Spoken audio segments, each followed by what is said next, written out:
And it's not something that's new either. It's not like this is some kind of, some kind of thing that conservatives have been talking about or just now piping up about.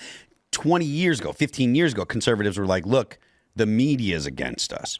And everyone's like, no, they're not, blah, blah, blah, blah, blah. They're not against conservatives. They're not. And it was, the media doesn't have a bias. And then it was like, well, okay, maybe. Now we've got literally the government trying to put the leading candidate, the actual leading candidate, in jail. So yeah, they'll print headlines like this, and then the next one will be, "This is proof that no one is above the law." Unreal. When it comes to Trump. Yeah. And I'm not a Trump fan, but I think that's absolutely ludicrous. This system can't exist, right? I'm not saying it should or shouldn't. I will repeat that, but it can't. And the worst, you can't make a car out of cheese. You just can't do it. And I don't want to have any kind of like. It's not like I'm happy about this, but the U.S. is the global hegemon. So if the U.S. falls apart, the whole rest of the world is going to get wild. Yeah, Well, wild. And that's probably why China's been dumping U.S. dollars and buying gold like crazy. 100%. Gold, Financially, to be sure. Gold and Bitcoin. Gold is $337 or something like that. Really? Yeah, it's $2,300, $2,400 right now an ounce. 6 months ago, last year, it was under 2,000. Yeah, 2,328. Wow. Last year it was under 2,000, like 1,800, 1,900. Oof. What's your take on the work permit situation?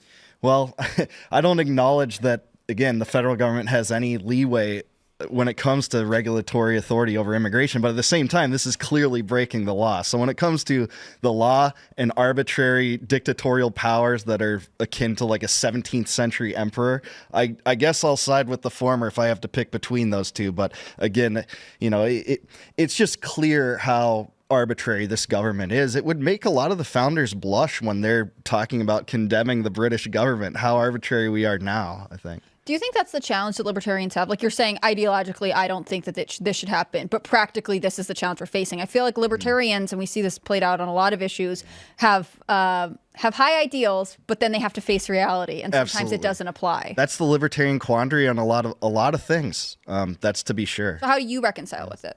Well, to reconcile it, I tried to dictate in my head what the moral extension to every issue is, and then just take things in a relative sense. I think some things are better than others. I would rather have like a constitutionally limited government that's actually adhered to compared to like, an arbitrary despot, for instance.